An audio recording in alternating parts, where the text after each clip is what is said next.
Aristotle also postulates that happiness is an activity of the soul. The obvious question is, of course, what he means by the word soul. For him, the soul is the part of the human being that animates the body. Body and soul are inseparable for Aristotle, but he emphasizes the role of the soul more than that of the body in elucidating ethics. The soul is composed of both rational and irrational elements. First, the rational part of the soul is divided into two parts. We have the speculative, which is responsible for knowledge, and the practical, which is responsible for choice and action. The speculative part is concerned with pure thought and is essentially the base of contemplation, while the practical intellect is in charge of action and the practical determination of the proper means to attain a specific end. While the irrational part of the soul has also two parts, the vegetative and the appetitive. The vegetative part is in charge of the nutrition and growth of the human being. This part takes care of all the involuntary functions of the body, which includes the breathing, the digestion, and the like. The appetitive part, according to him, shares in the rational element in the soul. It cannot self-reason, but it does share in the rational element in that it can be influenced by it. For example, having passions such as sexual urges and desire for wealth and recognition are quite difficult to control. It is the task of the rational part of the soul to rein in such passionate demands that seek fulfillment oftentimes without any rational and practical consideration of all the factors involved in its desire for satisfaction. The desiring element of the soul, albeit irrational, can be reasoned with, so to speak. Hence, if a person suddenly feels urged to eat all the food on the table that is meant for the entire family, it is possible that he or she stops himself or herself from doing so, once he or she realizes that such act is grossly unfit for a proper human being. Examined in Aristotelian lens, this person's decision to keep his or her greed in check is influenced by practical reason, which determines the proper thing to do in a given situation. Aristotle is not saying that it is wrong to have such desires. It is only natural to have such passions, for they are constitutive of having a soul. However, people who aim to be happy must be responsible for such desires and keep them in check.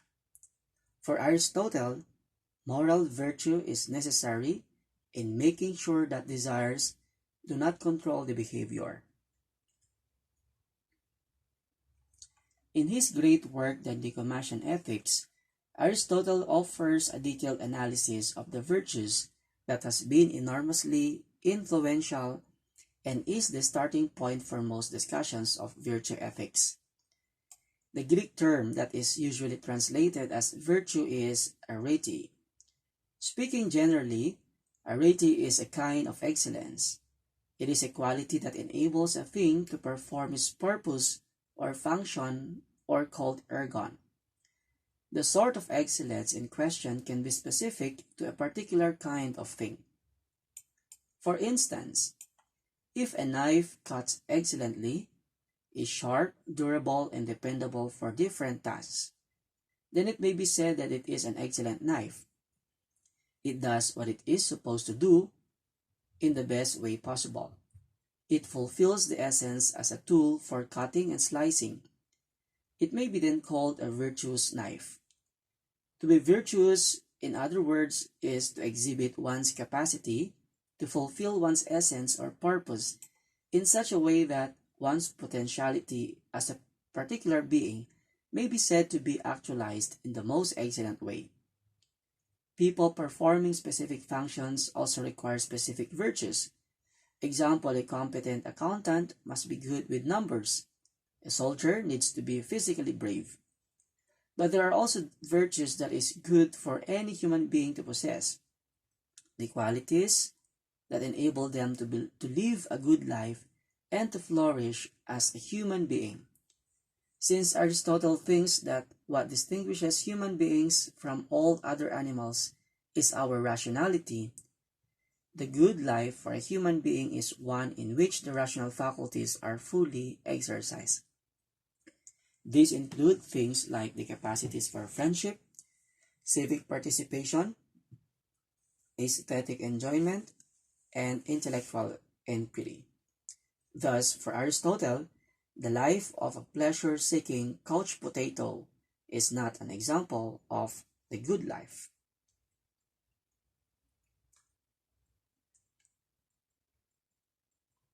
To elaborate the virtue ethics, there are two types of virtues. Aristotle distinguishes between the intellectual virtues, which are exercised in the process of thinking, and the moral virtues, which are exercised through action. He conceives of a moral virtue as a character trait that is good to possess and that a person displays habitually. This last point about habitual behavior is important. A generous person is one who is routinely generous, not just generous occasionally. A person who only keeps some of their promises does not have the virtue of trustworthiness. To really have the virtue is for it to be deeply ingrained in your personality. One way to achieve this is to keep practicing the virtue so that it becomes habitual. Thus, to become a truly generous person, you should keep performing generous actions until generosity just comes naturally and easily to you. It becomes, as one says, second nature. Just like, for example, our politicians, who are very generous enough during the time of election. But after winning, for example, or losing the election, you cannot anymore count the generosity of that candidate or politician. So he only becomes generous when needed or if there is something that he wants in return. But he does not exhibit or demonstrate generosity even without the call of such self-interest. Being honest is another one. You don't only be honest to yourself or to others because you want something in return from them, but practicing honesty, regardless of the situation and regardless of the person you are with, okay, should be practiced or exhibited, okay, as often so that it becomes your habit. Aristotle argues that each moral virtue is a sort of mean lying between two extremes. One extreme involves a deficiency of the virtue in question. The other extreme involves possessing it to excess. For example, too little courage is equal to cowardice. Too much courage is equal to recklessness. Too little generosity is equal to stinginess. And too much generosity is equal to extravagance. This is the famous doctrine of the golden mean. The mean, as Aristotle understands it, is not some sort of mathematical halfway point between the two extremes. Rather, it is what is appropriate in the circumstances. Really, the upshot of Aristotle's argument seems to be that any trait we consider a virtue has to be exercised with wisdom.